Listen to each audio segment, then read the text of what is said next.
หมายที่สี่นี่ดอกเห็ดกำลังออก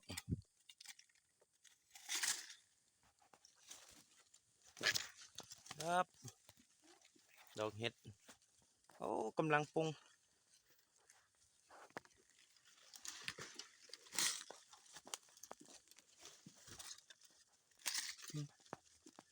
หากระโพ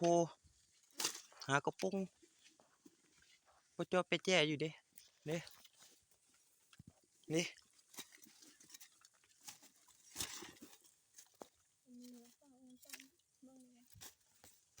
ปุ่นฟางแล้วปุ่นนี่ฟางปุ่นนี่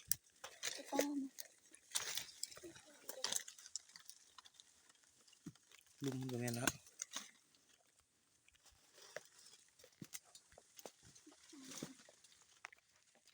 เอาไปได้ปะ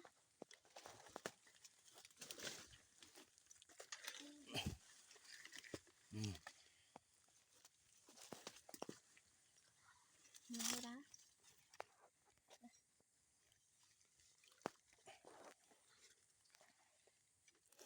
โอ้เก่งนะ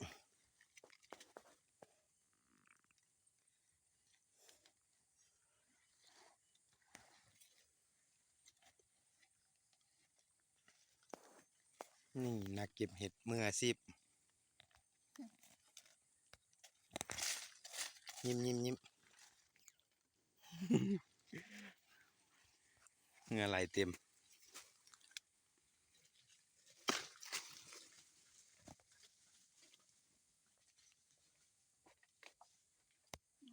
หอน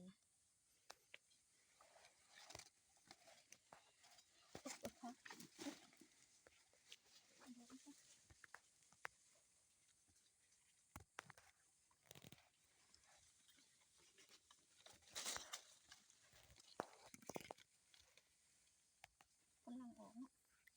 แล้วก็ ออกก้อนกระมีเนาะ โอ้คุณฟ้ามึงนั่งคุณก็มีอีกนี่บุเบิ่งคักบ่เห็นเด้เนี่ยดอกเห็ดนะ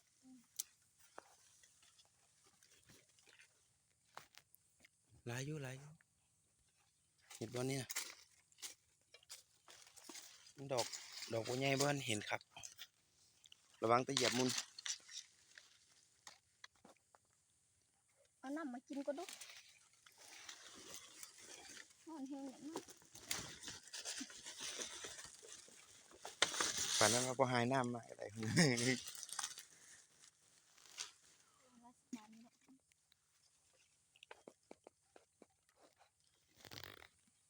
เห็ด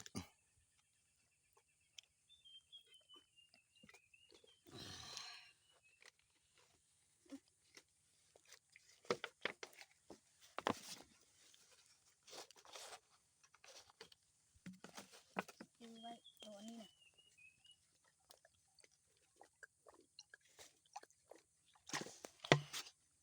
นี่เป็นมาดิ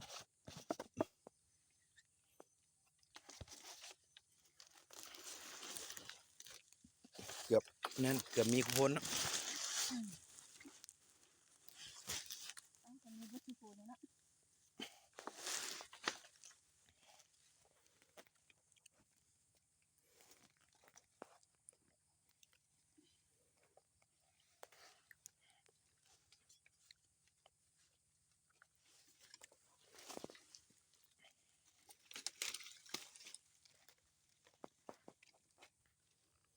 หมุนปลาหาเห็ด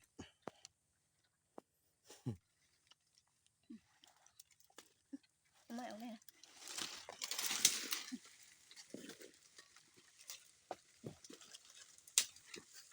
เหยียบเด้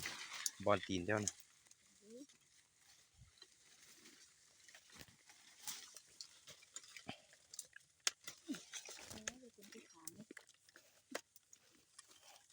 โอ้คุณ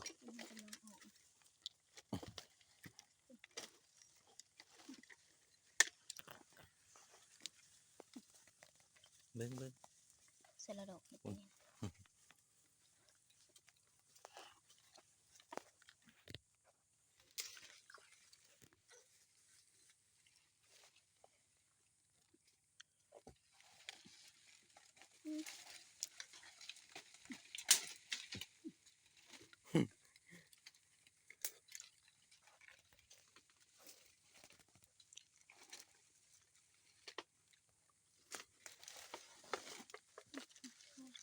ลุมดอกเห็ดอันดำ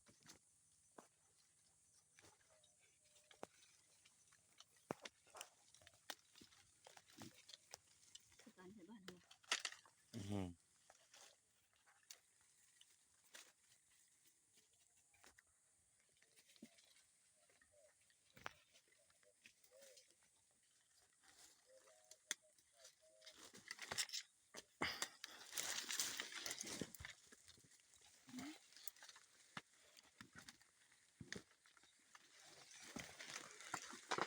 นี่ดอกเห็ดนะ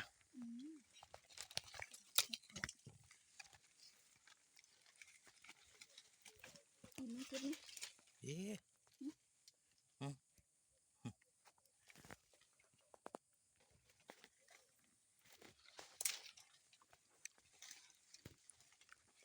แต่เห็ดมันไม่ในก็จะเยอะนะ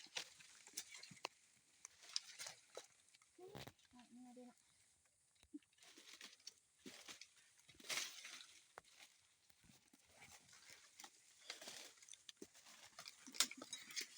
มันกำลังออกมามันจะเห็นไหมลงไปซ่าแล้วไหมนี่เก็บขึ้นมาไม่ต้องบอกพูดนะเห็ดนะพูด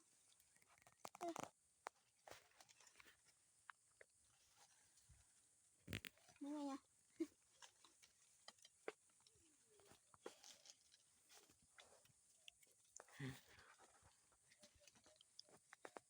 เป็นเมื่อย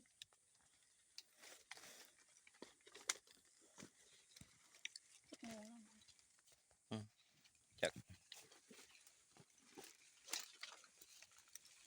ยังเศร้าอยู่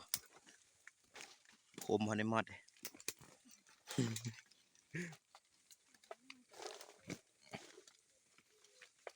ไปทางใดนะ ลงออกไปขึ้นอย่างนี้